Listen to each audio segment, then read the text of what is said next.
anyway, we're ready to go into the game. Throw it up. It's I think. yeah. I want some more StarCraft because before I melt to the wanting to see StarCraft. No, but I think Mutas is a good good way to go. Mutas should be fine. Yeah, you should get out a bunch of Mutas. Just survive up to lair. Yeah, exactly. Then it's fine. Then it's fine. Mutas should be do a lot, and you know they do a lot of damage to them, and they have these. You will have to clump up the sentries, and there'll be a lot of characters bouncing, whatever. And the Spire should hold for some tickling at least. Yes, the Spire is good against tickling. Actually, if you want any sturdy building against tickling, it's the Spire, man. And we're throwing ourselves into the last game finally. No more need for stalling, which is always it's fun, but we want to see some StarCraft. So let's introduce our last players for the evening. In the top left corner, actually I gotta find out which is left and which is right. Left is to the left. Left is to the left. Thank you, my friend. You're very good. You're using the whole Captain Obvious situation or the tell strange stuff. I don't know what to call it. Anyway, in our top left corner we have our Protoss player who's being challenged. He only gets to build sentries. Can he prevail? Give it up for ProxyPanda. Yeah, people are starting to fall down a little. That's good enough. Good enough noise, I think. Yeah. Yes, and in the lower right, would you want to do this? And in the lower right, yes, playing as the blue Zerg, it is Majsstenen.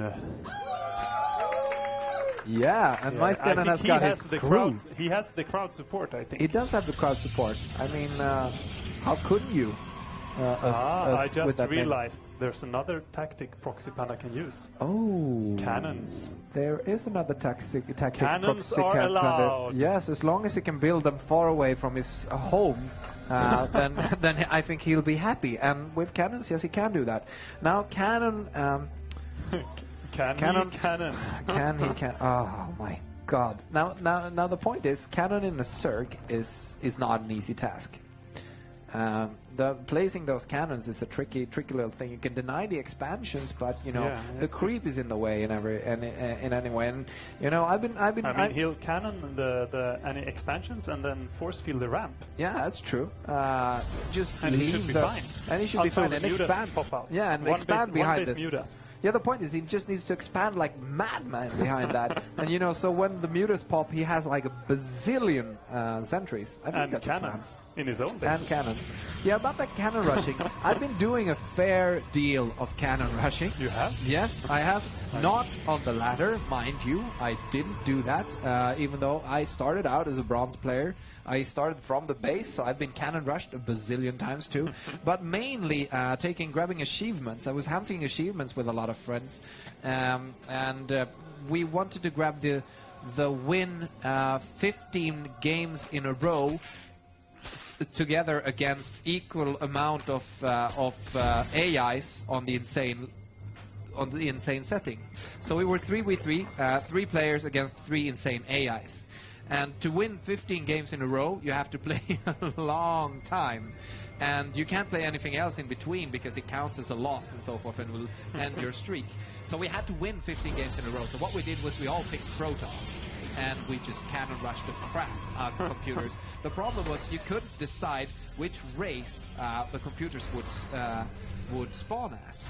So every now and then we would get a few Zergs. And it was hard cannon rushing Zergs because, what you had to do was basically wall them in with cannons around the creep and then build gateways behind it and fill in with zealots. But in this case, he can't fill in with zealots because he's not allowed to make zealots. No. He has to make sentries. And the question is... problem. Yeah, can you cannon rush and fill in with sentries? I don't think so. Yeah. Well, at least you can't cannon rush without any probe in the natural base. No, so I think no cannon rush to start with. No, he's just doing regular 2 base, walling in, forge, fast expand. Yep. With actually at least 2 cannons to protecting the entrance. So he's, I think, adjusting his strategy a bit. A slight bit. Now that is a complete wall-off, isn't it? I know. No, I don't know. Oh, there's. I think there's a slight. You can get around there. At the very, very bottom. Maybe. Is that a complete wall off? Maybe Let's examine it from every direction. I don't know. Let's run Zerglings there and see and find out. I really don't know, actually. We're gonna. That's the level we're in. That's the level we're in. Yeah, exactly. And actually, the first sentry is out. Yep, the first sentry is out, and let's look at what Majsstenen is doing. And I reflected on that he built the Baning Nest. I was expecting this to become a Baning bust, but he's also throwing down the Roach Warren. He's throwing down not just one, but two Roach Warrens. Roach Warrens. That's a Roach all-in. That is a Roach all-in, if nothing else. I mean, if you build 2 Roach Warrens, you must get twice as many Roaches. Isn't that true? No, it's not true. Yeah. And we were talking about earlier on, if you're a Zerg player, a nice handicap actually was pointed out here, would be to have to build 2 of every production building. And that's a nice handicap. It doesn't put you too far back, as you know. It's very little minerals go to waste. Yeah, so if you're just playing a Masters against a Platinum or a Diamond, you know, you could get that as a nice one. But there's a little poke, and it seems like you can't get in there because those Zerglings, I think, were rallied to try to run there in there. But no, that's not the case. Now, Majsstenen is taking his third right now. Yeah, I mean, ProxyPanda stays back in his own base, so Majsstenen has the entire map for himself. And ProxyPanda is doing what he loves doing. He's researching hallucination. This is he can hallucinate other units and scare the Zerg player. And scare the Zerg player to think that he's cheating. Yeah, and which is a nice tactic. Then he might rage quit. That's true. And ProxyPanda will win. We've seen this. It's a really good strategy, I think. Yeah, we've seen this against other Zergs, mainly Hydra, whereas Huck actually hallucinated a whole bunch of Void Wraiths. Yeah. And as soon as Hydra saw those, he quit the game and GG. And maybe that's what's coming up. Yeah, we'll soon find out. The Roaches I think it's a valid tactic. Do you think Majsstenen has seen that game? We don't know. We'll soon find out. Yeah. No, but that hallucination is, of course, very useful for scouting, because you can just hallucinate a bunch of Phoenix and you can scout the complete map and see exactly what's coming. But there's a whole bunch of units gathering up here. There's Roaches and there's Zerglings coming up now. 16 Roaches against 12 Sentries. What do you think will win? I'm thinking that the Roaches will win, but then again, it will take them some time. These sentries have a lot of energy. Yeah, they do, and these sentries are moving out, and they're splitting up because, I mean, why not? Apparently, and the question is he gonna try to attack these with the Roaches? No, he's turning back. Yeah. Actually. And ProxyPanda, if he hurries, is going to be able to take out a whole bunch of Overlords, but I don't know if he wants to place himself that far out on the map as well. He needs to be a little scared of that amount of Roaches. Now, something I'm thinking that Majsstenen is doing could do better is that, you know, he built a whole bunch of units, a lot of Roaches, a lot of Zerglings, but he didn't attack with them. And also, while doing this, he didn't build any drones. So he's still at 30 drones. Oh, yeah.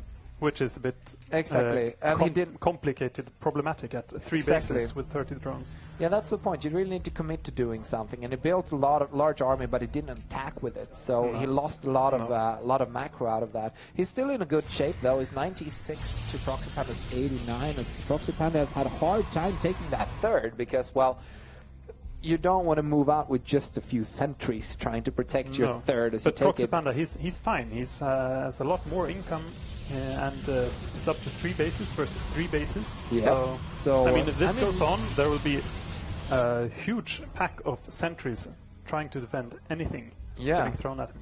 That is true, and you know this. Oh, you have we have tunneling claws coming up. I missed that one up. And actually, yeah, we have burrow on those as well. And we have 2 Roach Wars. We know that it's a beautiful sight. Did he? No, he didn't have those to research the 2 upgrades at the same time. I know it could be a possibility. In that case, it was he should have used those right straight away. But anyway. We have tunneling claws and we have burrow, so those Roaches are just going to try to... His point here is he's just going to burrow underneath all of these And force hide. fields and hide for the rest of time. Yeah, I mean, then he can move through the force fields. Yep, exactly. So he can get around the force fields. He's still going to be detected because there are cannons there's protecting the entrances. There's a song in Swedish, a children's song, that says "Man kan inte gå runt dem, vi måste gå under dem." And that applies here. It means if you can't go around it, you should go below it. So I'm thinking that's what where he's taken his inspiration. Yeah. Sentries are pushing out here. Oh, and the sentries are pushing out and they're taking out a whole bunch of roaches. Nice focus fire, and and there's no observer. There is an observer. Yeah, so he's getting rid of those. And actually, it's not an attacking unit, so probably got to build an observer. Yeah, that's okay. That's okay. Yeah. We're gonna give him the benefit of building an observer. And these Zergins are like, ta-da! Nope. ProxyPanda pushing out, expanding behind it. Yeah, so this is nice. Base, he really needs a lot of macro if he's gonna be. And there's so many cannons there just trying to defend this because, this is not a very mobile army. And here's the big engagement. And the Russian hallucinates a ton of colossi.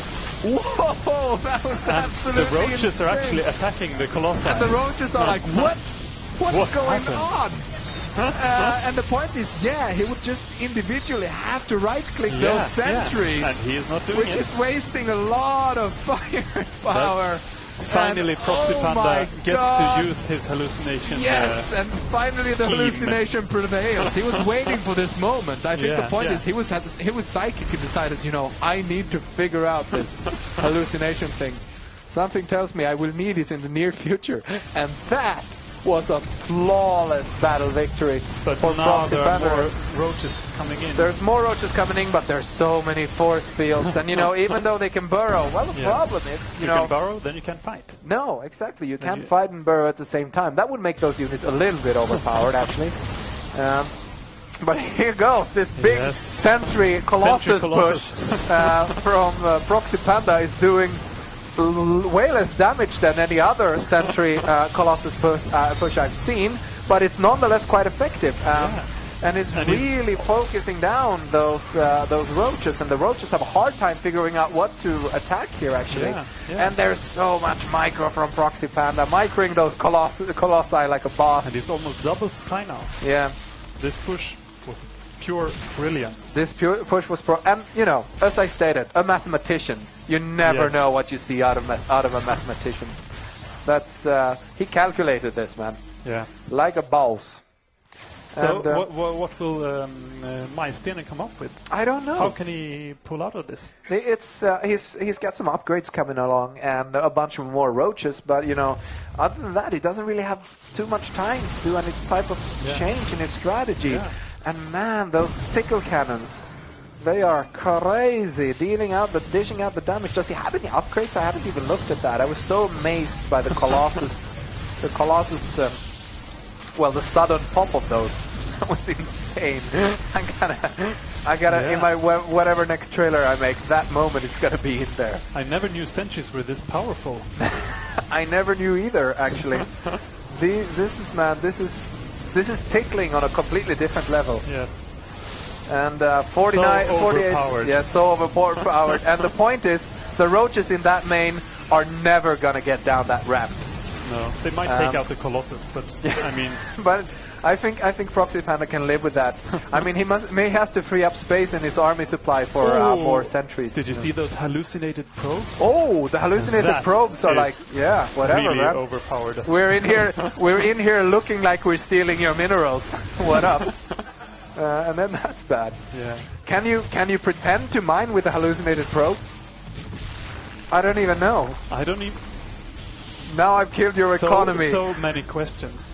Yeah, and if you look at the minimap, by the way, I haven't even reacted to this. Yeah. Oh man, ProxyPanda has bases everywhere, and that's a GG anyways, and a GG, and man! That's it.